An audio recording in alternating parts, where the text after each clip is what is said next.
A lot of Christians think that flat earth takes away from the message of the gospel. I disagree. Here's why. Flat earth, or biblical earth, is a direct pipeline to finding God. Waking people up to biblical earth is the easiest way to get atheists and agnostics to open that Bible. And when they start reading and they see that the truths that exist within flat earth go hand in hand with the Bible, that is how you get them to look for the gospel. Of course, it's great to share the Bible, but most people that are not religious in any sense are likely going to hear it as just mumbo jumbo, and I'm a former atheist, so I can attest to this. A lot of atheists are that way because the truth in our surroundings has been covered up to hide God. When you lift that veil for people, that is what gets them to be able to hear the message of the gospel. I think of it like going through the drive-thru for a coffee. If the gospel is the coffee or the reason that you left your house, biblical earth teachings are the car that drives you to get the coffee. Flat/biblical earth brings so many people to God. I know so many people have this story and they would have never come to God if they didn't try to disprove flat earth. And that is exactly why there are so many people that are so passionate about sharing flat earth. And that's also why they've tried so hard to discredit flat earth and get people to not even consider the idea, because it's the missing link between most atheists and becoming Christian. There's a common misconception that the pipeline goes regular Christian, super Christian, then flat earth, when the actual pipeline is atheist, flat earth, very, very Christian. It's like you skip the lukewarm phase, because biblical earth teaches you how much God is in your surroundings and how he created everything. It's such an important piece of the puzzle. Obviously, the messages and the story of Jesus's life and everything like that are the most important, but most people aren't even going to give that a chance without something like flat earth, a vehicle driving them to open their minds. This is for entertainment only, and these are strictly my opinions. You can't observe gravity. No shit. You can't directly see it. You are aware of that. That's why I'm saying this. You also can't directly see magnet. You also can't directly see magnetism, but it's still there. What's the first step of the scientific What's the first step of the scientific method? Observation. Observation of a natural phenomenon. That doesn't mean seeing it. That means seeing what it does. We cannot experiment on it. Therefore, we cannot prove its existence. I appreciate it. You're wrong. Here's how you're wrong. It doesn't mean strictly seeing it, Caleb. It means seeing its effects. You know that when you drop a ball, it falls? That's the observation. Because it's denser than the atmosphere. Yeah. Okay, cool. So then why does a ball of osmium and a ball of lead fall at the same rate? And they don't fall. They'd be the same density. They fall at the same rate if we drop them from a plane. They're not the same density. Osmium's the densest element on the planet. Okay, so we drop them from a plane, and they will fall at the same rate. If they are the same shape, yep. Okay. Hold on. What's the name of this? You don't even know what osmium is? How do you spell that? Osmium? You can't even spell it. Sound it out. O-S-M. Okay, I'm about to kick you. You're annoying. Just shut up. Just shut up. Yeah, so do you realize things that are of different density fall at different rates in the atmosphere? If they're the same shape?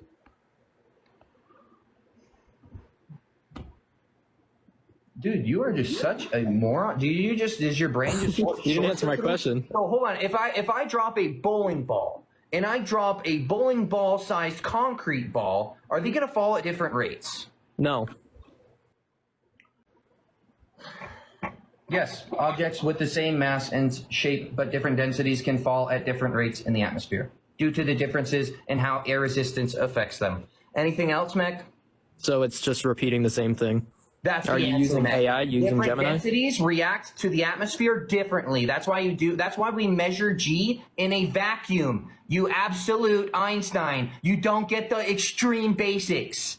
You don't get the extreme basics, and you act like you're like the smartest person ever. You're so dumb. Okay. We appreciate you, bro. Have a good night.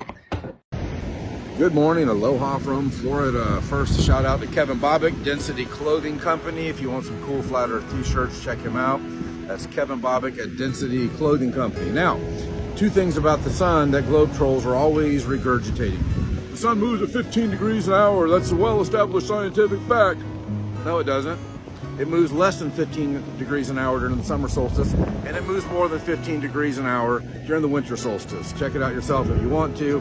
I don't have the equipment to do it, but there's also another website I would send you to called flatearthintel.com if he's still going. I listened to his speech a couple of years ago. He's a military man. He said the sun is absolute. They use the sun in the military all the time. So just go check him out, flatearthintel.com.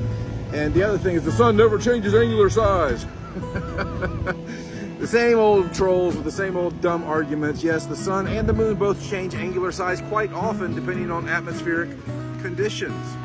The sun can look large and huge during a sunset sometimes, and other times it can shrink into a dot, depending on if it's hot or humid out, which magnifies the sun and makes it look larger, or if it's cool and dry, which makes the sun shrink. So for those of you new to this, just be careful where you're getting your information from, and don't trust anybody. Don't trust the globe trolls.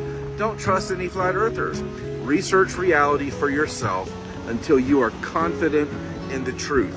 Globe trolls have nothing but arrogance and ignorance. Flat earthers, for the most part, have confidence because we have researched reality for ourselves for years.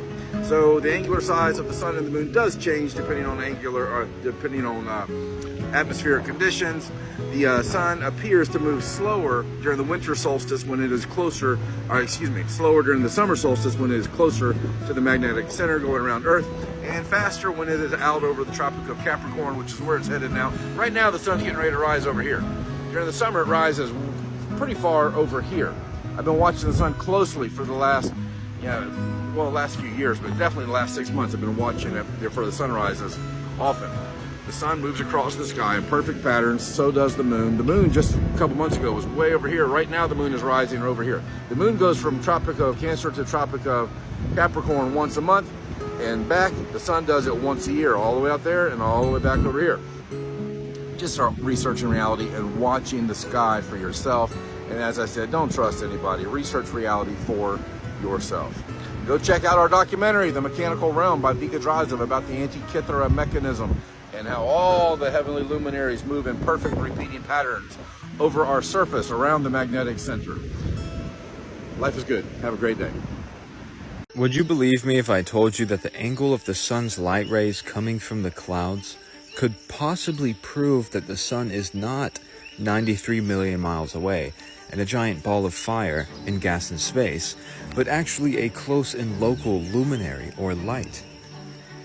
And people in ancient religions all worshipped the sun because it gives life to everything in this physical universe.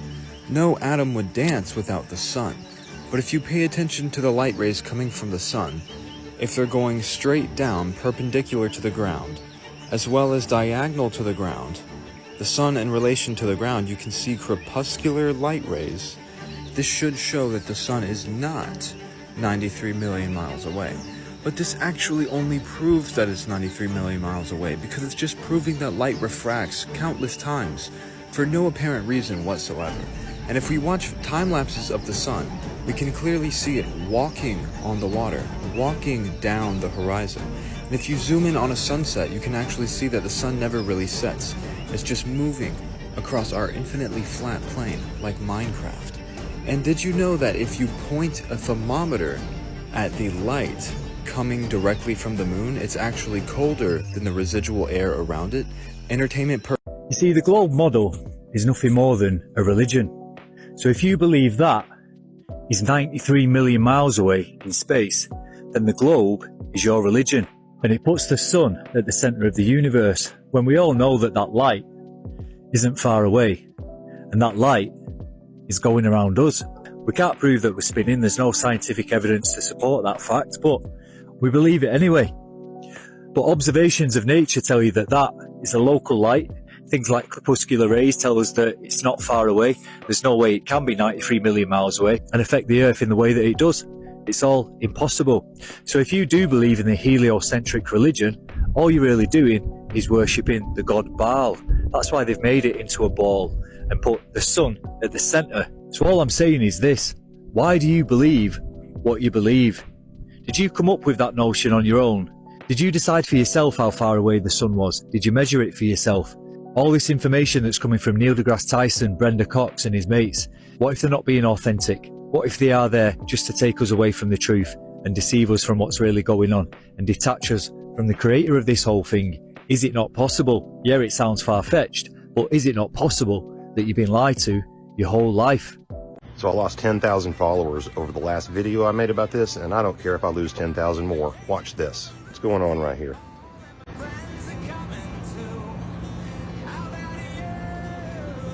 If the moon is 283,000 miles away, 243, whatever, and you cannot explain this to me, you'll never be able to. Why is there blue behind the moon? If it's in outer space, why is there blue behind the moon? Because it's not in outer space. It's right here with us. Prove me wrong. If you're like me and you're finally waking up, hit that like button down there, share and follow. Thanks. So you guys have to check this video out. Look at this. This is lightning coming through the firmament, which they call them sprites. Look at this. It gets more intense, watch. Look at this. Look. Look at that. Like, have you guys seen this before? Like, look at that. Look. It's like, what is that? Like water? Like bursting through like a wall? Firmament? Or barrier of some sort? Look at this. Look at that.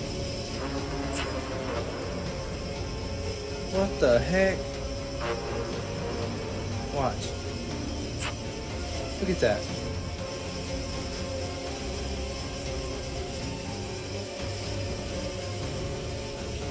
So these things are called sprites. Now this almost reminds me of something. Like, look at this, and now look at this. This is a geyser, but flipped upside down. Like, look at this. Kind of looks the same. Look at this.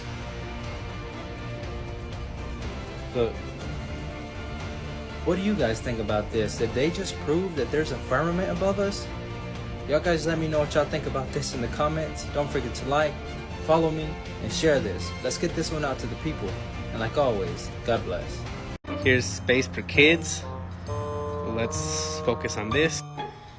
There is no exact boundaries between the atmosphere and outer space. Atmospheric gases become thinner the higher up you go. Now this is the important part. The atmosphere just keeps getting less and less dense until it blends into outer space. Now what is outer space? From space.com, space is an almost perfect vacuum. Okay? I mean, we all knew that. Now, go ahead, show me an experiment that proves space-time, the bending of space-time, keeps this atmosphere next to this perfect vacuum. Because I just can't find it. It's just like a religious belief that people buy into and need it for their ball. Was this supposed to be a big gotcha moment for you? So, you have to add all the variables. If you want to get this pressure gradient, you have to add the gases. You have to add the high and low pressures, the heat and cold. So, in your model, you have space that is cold.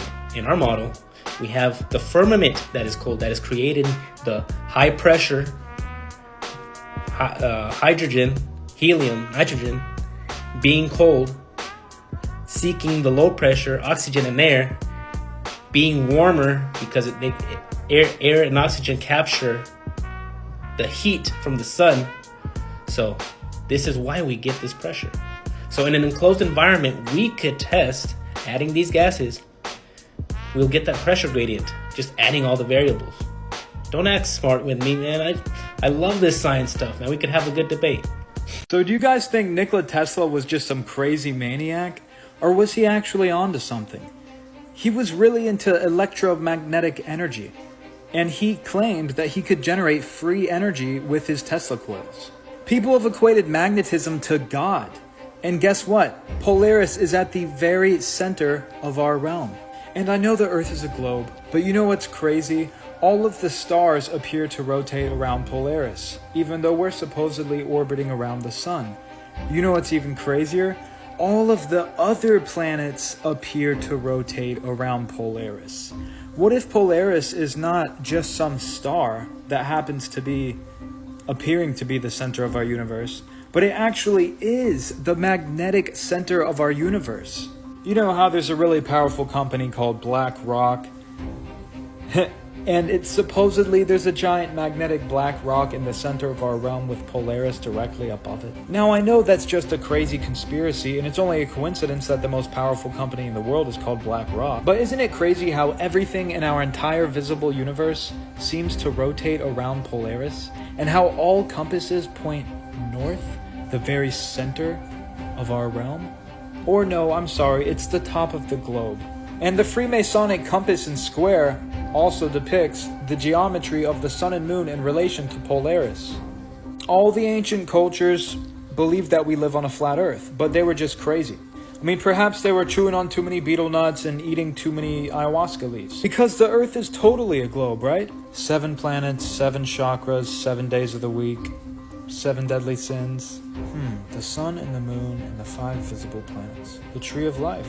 Kinda looks like a Taurus field. Alright, listen up.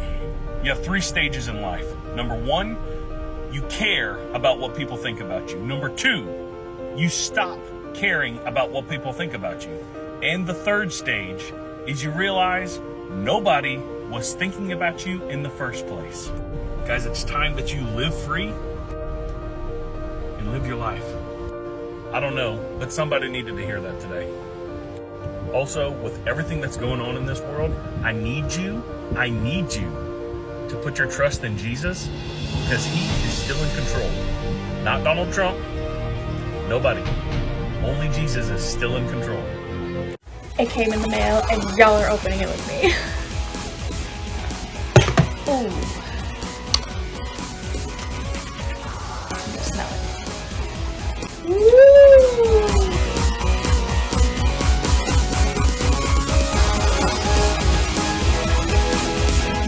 Here we go. The flat Earth map dates back over 1,000 years. This map is credited to being created by a Persian astronomer. His name was Al-Biruni, and he lived between 973 AD to 1048 AD. It's the official map of the United Nations and also the United States Geological Survey. It used to be present in many places before the creation of NASA and the Antarctic Treaty in 1959. Here you see it with Admiral Byrd. This map has been restored by Dmitry from Russia with suggestions of mine, Idialenkar. Known by my YouTube channel Flat Earth Banjo, I asked Dmitry to include the Bermuda Triangle and Point Nemo, a place deep in the Pacific where NASA buries rockets. Then Robert Tozzi, a professional mapmaker, came along and enhanced the map even more. There are many people now selling this map online, but if you could order it from my online store, I would greatly appreciate it. Visit my online store now and order one of the items. I humbly thank you.